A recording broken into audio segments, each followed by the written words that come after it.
Olá, amiguinhas e amiguinhos! Sejam todos muito bem-vindos a essa aula ou a esse improviso de aula que nós teremos aqui, né? Tempos de quarentena, tempos um pouco mais difíceis, mas isso não é desculpa para a gente ficar de braços cruzados, não é verdade? Bom, vocês, alunos do primeiro ano, vocês já me conhecem.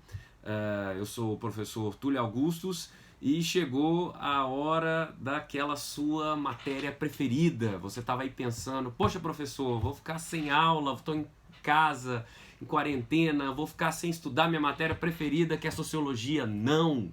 Seus problemas acabaram. Gente, a gente veio a tentar resolver esse probleminha aqui de vocês com essa aula um tanto quanto improvisada, direto aqui dos estúdios Túlio Augustus de produção. Eu peço desculpas a vocês, claro, pela má qualidade do som, das imagens e tudo mais, é um tanto quanto improvisado, claro, vocês sabem disso.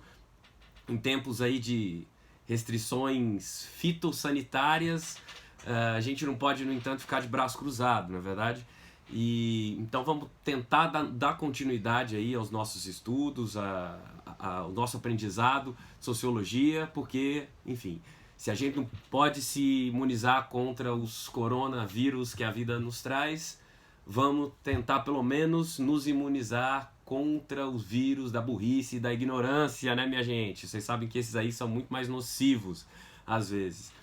Então vamos lá, gente. É uma aula um pouco mais curta do que as nossas convencionais em sala de aula.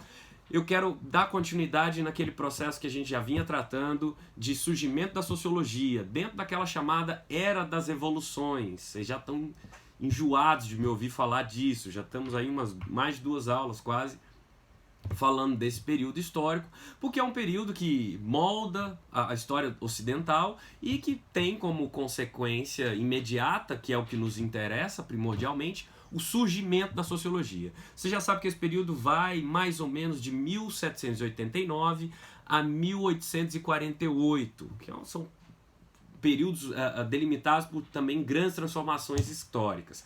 Vocês já sabem também quais são os dois movimentos que encabeçam esse período, as duas grandes revoluções fundamentais nesse período todo, sobretudo no século XVIII, né? Mas as influências se espraiam nos séculos seguintes, inclusive até hoje.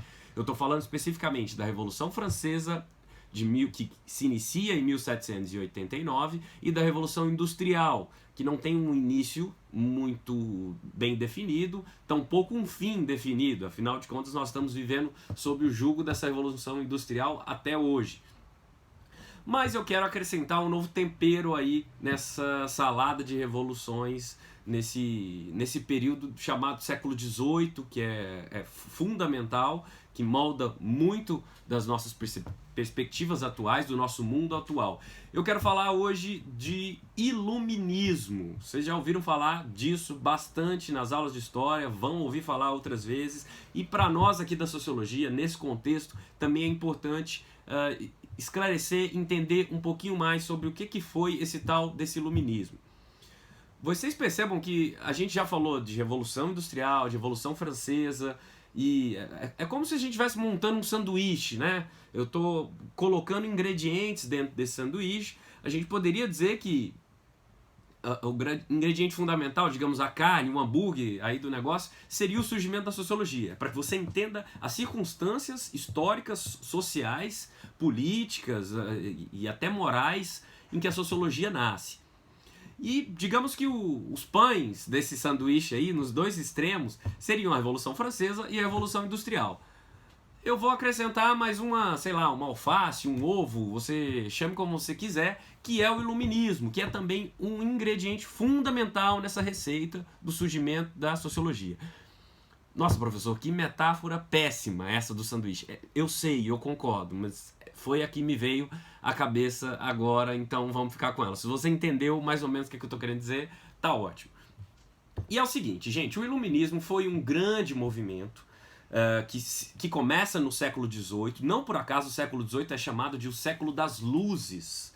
E o que é a ideia? Iluminismo luzes, a ideia é exatamente essa: iluminar os homens, iluminar o conhecimento, iluminar o saber, tirar os homens e as suas mentalidades das chamadas trevas lá da Idade Média. Você lembra que o pensamento predominante na Idade Média e que se alastra nos séculos seguintes é aquele muito avesso, contrário à razão, contrário às ideias verificáveis, né? Nós vimos as diferentes formas de conhecimento. O conhecimento oriundo lá da Idade das Trevas, ele era obscuro, né? Ele era calcado tão apenas em crenças, tão somente em crenças, em valores, e não tanto na experimentação, nos fatos, na verificação. O século das luzes, o chamado iluminismo, vem um pouco querer mudar isso, tem essa pretensão. E a ideia que está por trás, obviamente, dessa palavra, iluminismo, é essa de iluminar as cabeças, né? Em inglês fala-se enlightenment, né? Também de light, que é luz. E a gente fala em Aufklärung, em alemão, não sei se vocês já ouviram esse termo, Klärung, de esclarecer, de tornar claro, né? E é a mesma ideia que está na etimologia da palavra em português, né? De iluminismo, fala-se até no esclarecimento, né? Como esse período histórico é esclarecimento com E maiúsculo, evidentemente você já sabe disso, porque estamos falando de um período histórico em específico. Pois bem, gente, quais são as características fundamentais desse período e que influenciam no pensamento filosófico, social, científico, pelos séculos seguintes, inclusive até no nosso? Basicamente, era o chamado, além desse distanciamento das trevas lá da Idade Média, tinha também essa visão de que era possível produzir conhecimento através da experimentação. Não através tão somente da crença, da fé, ou da mitologia, do pensamento mágico. É através da experimentação, né? É aí que começam a se moldar os valores da ciência, que estão vigentes até hoje, de como, para você produzir um conhecimento válido, ele tem que ser verificável, né? Ele tem que ser experimentado formalmente, de inúmeras formas, para que ele adquira validade, né? Outra característica desse período seria o empirismo, né? Que é você descobrir as coisas na prática e não apenas com elucubrações filosóficas e divagações em geral. Você tem que adquirir o conhecimento com base na sua experimentação prática. A supremacia da razão seria um outro componente fundamental que advém aí com o iluminismo. É a ideia de que a razão ela se sobrepõe a todas as outras formas de conhecimento. Nós vimos lá atrás, nas formas anteriores de conhecimento, que a humanidade foi construindo, forma teológica, forma filosófica, em que a razão não tinha um certo protagonismo. A partir do iluminismo, a razão é a dona da bola. É a grande protagonista, é a que manda na bagaça toda. É isso que você precisa entender, é esse movimento que você precisa captar no que tange aí do iluminismo. Bom, os iluministas acreditavam que o homem, exatamente por ser racional, por ser dotado de uma capacidade de razão, ele deveria ser livre e dono dos seus próprios passos. Ora, ele não deveria ser guiado mais por preceitos religiosos, tão somente por preceitos ideológicos, e ele deveria se guiar pela razão, pela uma forma de pensamento racional. Entendo que aqui é uma variação muito grande da concepção anterior, de que o homem tem que se guiar tão somente pelos preceitos divinos, ou pelo que diz a Bíblia, pelo que diz a religião, ou pelo que diz o clero, o padre. Eu falo padre sobretudo porque a influência nesse período era enormemente da Igreja Católica, em detrimento das outras denominações religiosas, né? Então a questão é que o homem ele passa a ter um domínio de si mesmo, e isso, professor, parece muito óbvio ao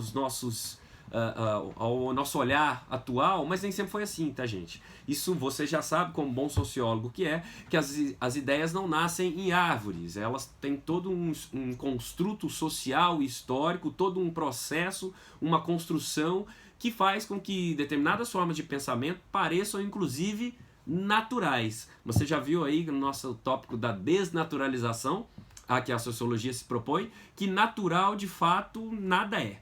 praticamente nada é natural. Tudo é social e historicamente construído.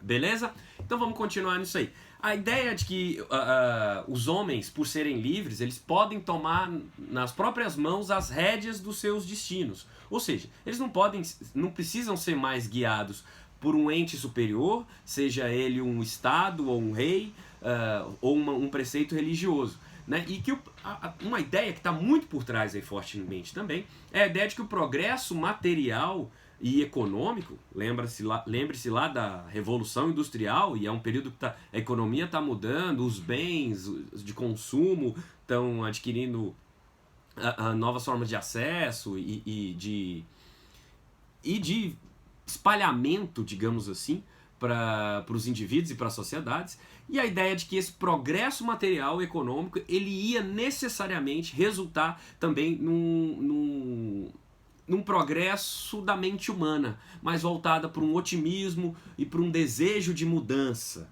Entende? Essas ideias estão caminhando par e passo com as revoluções em andamentos aí, sobretudo a tal da Revolução Industrial de que nós já tanto falamos. A Revolução Francesa tem também um grande aspecto nisso, afinal de contas, a Revolução Francesa, você já sabe também, ela foi inteiramente permeada pela concepção iluminista de sociedade e de mundo. Não é? A Revolução Americana, de que nós falamos na última aula também, um pouco antes da Revolução Francesa, né? Começa um pouco mais de 10 anos antes, em 1776, nos Estados Unidos, ela também está de cabo a rabo preenchida pelo tal do iluminismo, tá certo? Pelas ideias dos filósofos iluministas e tudo que alicerçava isso daí. Bom, o iluminismo, além do mais, combatia o antigo regime, né? E toda a carga de privilégios imorais que estavam vinculados ao antigo regime. O que é o antigo regime, professor? Você já sabe, amiguinho. O antigo regime são aquelas formas de governo, aquela forma, mais que de governo, né? A gente pode dizer que é uma forma de pensamento, uma forma de estruturação daquelas sociedades pré-período revolucionário, pré esse período da chamada Era das Revoluções. Ou seja, uma sociedade extremamente estagnada, estamental, ou seja, as pessoas, os indivíduos estão divididos em estamentos que são determinados pela sua origem de nascimento e não apenas pela maneira que você constrói a sua vida. Né? Não é o dinheiro que você ganha, não é o que você é, o que você faz na sua vida que determina quem você é. É o berço onde você nasce que determina o que você é. Isso começa a mudar com esse período da Era das Revoluções, e o iluminismo tem um grande papel nisso, porque ele começa a difundir a ideia de que todos os homens nascem iguais, e de que os homens não são, portanto, pré-rotulados antes do nascimento. Eu nasci nobre, mas eu posso ter um perfil nada nobre. Eu nasci plebeu, mas eu posso alcançar os bens de consumo e aos acessos e a valorização dada pela sociedade típica de um nobre, de alguém que nasceu na nobreza. Entende? Começa-se a ter uma certa mobilidade social. Alguém que nasce num segmento mais baixo pode ascender, e alguém que nasceu num segmento mais elevado pode tombar, seja por uma ruína econômica, seja por uma perda de valor daquele status que você tinha anteriormente. Você está me entendendo? Tá seguindo aí comigo? Eu espero que sim, né? É mais do que a gente já falou nas aulas anteriores, né? De como aquela sociedade que era profundamente estagnada, parada, sem conflitos, sem movimentação, sem divisão, movimentação no nível vertical e também no nível horizontal, entre classes, entre estamentos, essa sociedade começa a sofrer movimentações, começa a sofrer mobilidade muito grande, e tudo isso está também profundamente permeado com a questão do iluminismo. O iluminismo ele vai combater, portanto, o antigo regime, os privilégios a ele inerentes. Quais privilégios eram esses? Bom, você já sabe que o clero e a nobreza não pagavam impostos, por exemplo. Né? Eles estavam aí, eles eram, a depender do país, das circunstâncias, em torno de 5% da sociedade, mas eles viviam às custas dos plebeus, dos pobres, que sustentavam e que compunham cerca de 95% da massa populacional. Isso no caso da França, mas vale também para qualquer outro país europeu do período. Então o iluminismo, que tem o seu berço na França, tá, gente? Não é exclusivamente francês, mas o grande berço do iluminismo, onde ele toma parte de fato, é a França. O iluminismo começa a combater o antigo regime, os seus privilégios, e ele começa também a combater, claro, o absolutismo monárquico, que é aquela ideia de que o rei pode tudo, e de que o rei, por ser um representante de Deus, por ter a sua autoridade herdada diretamente de Deus, ele pode fazer o que ele bem entende. O iluminismo vai dizer, olha, não é bem assim, é preciso ter leis, é preciso ter regras, é preciso ter pactos, é preciso ter uma constituição. Isso que é tão óbvio nas sociedades modernas, começa a nascer aí. Porque antes não havia lei, era tudo da cabeça do rei. O rei mandou, o rei fez, o rei disse que é para ser assim e vai ser assim. Isso começa a ser mudado também com o iluminismo, que começa a combater esses privilégios. Você se lembra que a Revolução Francesa ela não cai do céu, pura e simplesmente. Ela é uma construção desse processo de rejeição ao absolutismo monárquico, a ideia de que o rei pode tudo e de que para o povo nada, só trabalho e imposto. E eles vão começar a dizer, olha, nós também somos gente, nós também temos direito, nós também temos reivindicações e merecemos um lugar ao sol. Basicamente, a ideia que está por trás é essa. E para falar aí dos iluministas, a gente poderia listar vários expoentes. Diderot, D'Alembert, os chamados enciclopedistas. Não tropeça nas palavras, professor. O Immanuel Kant, que é o filósofo alemão, mas também que está nesse período, como eu disse, o iluminismo é eminentemente francês, mas não é exclusivamente francês, né? E nós temos outros expoentes aí, Voltaire, John Locke, quem mais? Montesquieu, Rousseau, todos esses nomes, eles têm um grau de importância dentro desse período iluminista, e vamos tratar brevemente aqui de alguns deles, das ideias fundamentais que os definem. Bom, em primeiro lugar, é importante você saber que o iluminismo não é uma corrente filosófica monolítica, digamos. O que você quer dizer com isso, professor? Exatamente igualzinha, sem divergência, sem uns desníveis ali. Não. É claro que tem filósofos que pensam de uma maneira um pouco distinta do outro, que divergem um do outro, que até discordam entre si em determinados aspectos, mas isso não os impede de serem agrupados dentro do chamado iluminismo. Bom, vamos a alguns deles. Assim, o John Locke, que é um inglês, novamente, não é um outro francês, né? E ele é um chamado pai da teoria política liberal. Ele vai defender uma constituição, a ideia de que o lei não pode simplesmente governar com base na sua vontade, com base na sua livre iniciativa. Ele precisa ter um conjunto de regras e preceitos ali a serem respeitados, né? E todos os poderes governamentais, não apenas o do rei, mas todas as franjas do governo, ou seja, todos os braços do governo, eles precisam estar submetidos a uma constituição, a um conjunto de regras e de leis. Quem defende isso é o John Locke, e ele vai dizer também, um outro preceito filosófico que vai ficar muito famoso, que é a respeito do estado de natureza. Segundo ele, os homens anteriormente viviam no estado de natureza, isto é, eles viviam tendo nenhum regulamento nas suas vidas, né? Eles viviam quase que a maneira de animais, sem lei, sem Estado, sem direito à propriedade, e eles estavam sempre tentando defender os seus direitos fundamentais, direito à vida, à propriedade, e esses direitos estavam sempre sendo resguardados tão somente pela força. Porque você não tinha um Estado, você não tinha um conjunto de normas, de leis para orientar isso. E ele acredita que o surgimento do Estado vai se dar a partir do momento em que os indivíduos renunciam a essa parcela de poder individual e cedem parte do seu poder ao Estado. E esse Estado vai regular as atividades dos indivíduos, vai regular as sociedades.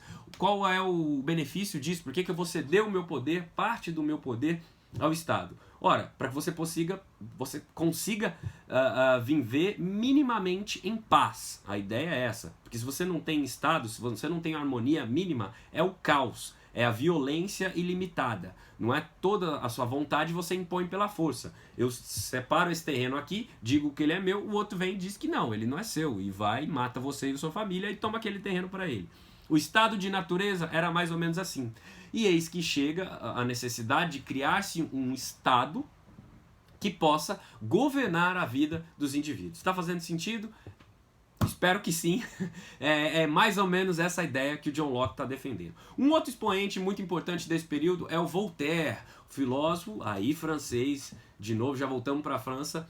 Voltaire. Ele é um ardoroso defensor das liberdades individuais, né? E também da tolerância. O Voltaire vai dizer aquela frase clássica: olha, posso não concordar com uma só palavra do que dizeis, mas defenderei até a morte o vosso direito de dizê-lo, né? Lindo isso, né? Parece meio óbvio hoje para nossas sociedades democráticas, mas não é bem assim. Isso foi uma construção histórica que levou tempo para chegar nisso. E o Voltaire tem o seu grau de importância nessa construção. O Voltaire até que ele reconhecia a importância de Deus e da religião como um aspecto formador dos indivíduos, mas ele era um crítico ferrenho da autoridade religiosa, sobretudo da Igreja Católica, né? Segundo ele, a Igreja impunha formas muito ruins de vida e muito avessas a esses ideais racionais típicos do iluminismo, né? Afinal de contas, a Igreja quer impor pura e simplesmente a fé nos seus fiéis e a crença no Deus e não nas regras e não nas leis.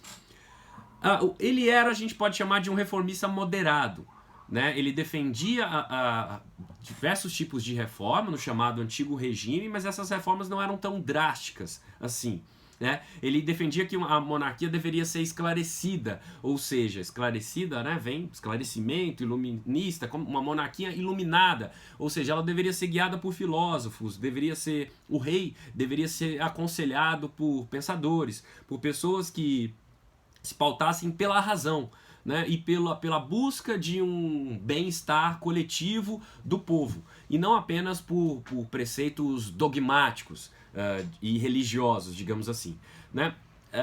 Mas ao mesmo tempo ele é reformista mais moderado, porque ele defende que essa participação do povo seja bastante restrita, né? O povo não deve ter grandes participações na regência do Estado monárquico. Uma outra figura aqui muito importante para nós é o Jean-Jacques Rousseau, que você já ouviu falar bastante também. Igualmente um francês, um intelectual francês muito notável no seu tempo. Na verdade ele não é francês, viu? Ele é suíço, mas enfim, falava francês, foi radicado na França e a história normalmente fala que ele é francês, mas ele nasceu foi na Suíça, na verdade. E bom, ele era um firme defensor também da liberdade humana.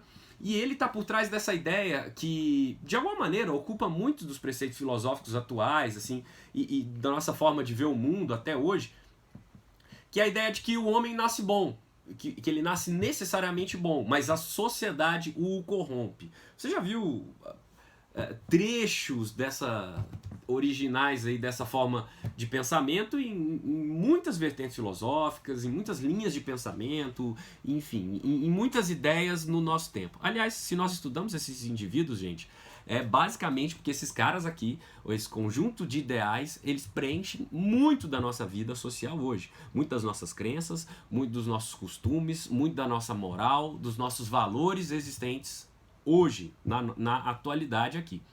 Bom, e o Rousseau tinha também a ideia de que era preciso estabelecer um contrato entre os homens e o poder estabelecido, né? A ideia, ele tá naquela chamada linhagem dos filósofos contratualistas, né? Assim como o Locke, né? Que nós acabamos de falar, o John Locke estava falando que, olha, era um contrato que o homem faz com o Estado para que o Estado dê condições mínimas aí de sobrevivência. O Rousseau também está defendendo um contrato entre os indivíduos e o Estado, os indivíduos e o poder, a fim de regular os apetites individuais, para que a vida não seja permeada tão somente pela iniciativa, pela vontade individual, e o sujeito vai lá e impõe a sua vontade. Não é bem assim. É preciso ter um Estado regulando as coisas, é preciso ter uma esfera pública, governamental, ditando minimamente os rumos da nossa vida, impondo regras. Senão a vida vira um caos, né? Em tempos de quarentena e dessas dificuldades todas que o mundo está passando, a gente consegue ver na pele como é importante o respeito às regras, enfim, de convivência para que a vida se torne minimamente possível, né? Uma outra figura fundamental é o Montesquieu, também um francês. E esse cara vai defender uma ideia que está no nosso dia a dia hoje. Ele defende num livro clássico chamado L'Esprit de Loi, o Espírito das Leis, ele vai defender que o poder tem que ser dividido entre 3 instâncias distintas e autônomas entre si. Que instâncias são elas? Executivo, legislativo e judiciário. Isso é muito comum na nossa sociedade. Você sabe que o nosso poder hoje, no Brasil, como uma república, ele está calcado nessa ideia da divisão entre os poderes. Você tem um presidente da república, que é o chefe geral do executivo, um presidente do Superior Tribunal Federal, que é, digamos, o chefe maior do judiciário, e você tem aí os membros do Congresso, que são chefes do legislativo, as casas onde as leis são produzidas. Bom, essa ideia permeia a nossa sociedade até hoje, né? Essa divisão e autonomia dos poderes e todo um conjunto de domínios e de regras para o estabelecimento do governo é trazido pelo Montesquieu nesse livro, e não é à toa que todas as sociedades modernas estão assentadas hoje nesses 3 preceitos, nessas 3 formas de organização republicana, de organização do Estado. Bom, ele era também um crítico bastante severo do absolutismo real, do absolutismo monárquico, e ele vai dizer que, ora, como os demais, como quase todos os iluministas, ele vai dizer, olha, o Estado precisa ter regras. O rei, ele não pode ser um absolutista pleno, ele precisa ter regras, ele precisa ter um conjunto de leis que o obriguem a se comportar de tal ou qual maneira. Não é? Ele vai defender, inclusive, o Montesquieu, que uma ofensa às leis é, no fundo, uma ofensa à sociedade inteira. Por quê? Porque as leis, quaisquer que sejam elas, a Constituição, qualquer que seja ela, eles foram derivados de um conjunto de desejos, de anseios da sociedade, e não apenas da cabeça de um indivíduo exclusivo, né? E é basicamente hoje o que orienta as democracias modernas, o que orienta a nossa forma de governo e até a nossa forma de raciocínio nas questões do dia a dia. Não são apenas as esferas lá do alto poder, lá do Congresso em Brasília, que estão sendo moduladas por esse preceito, não. A reunião de síndico no seu prédio, onde coisas pequenas, ou no seu condomínio, que precisam ser votadas, ela também está baseada nesse ideal de democracia, de que as leis, elas são um conjunto de vontades da sociedade e, portanto, elas merecem estrito respeito.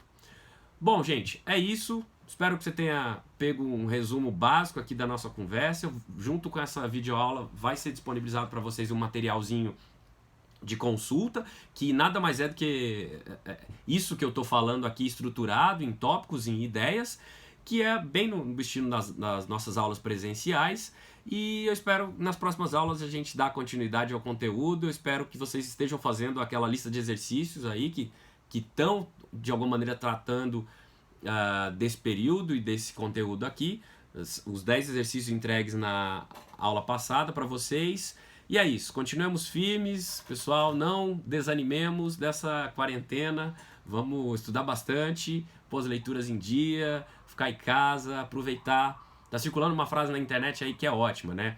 Olha, isso vale para o contexto europeu, para esse período das revoluções de que nós estamos falando, e dizia o seguinte, olha, um colunista português supostamente disse isso, né? Olha, para salvar o país, aos nossos avós foi pedido que fossem para a guerra. Para nós está sendo pedido apenas que fiquemos em casa. Portanto, colabore. É uma verdade incontestável, né, não, pessoal? É isso, muito obrigado, boa sorte a todos, até a próxima.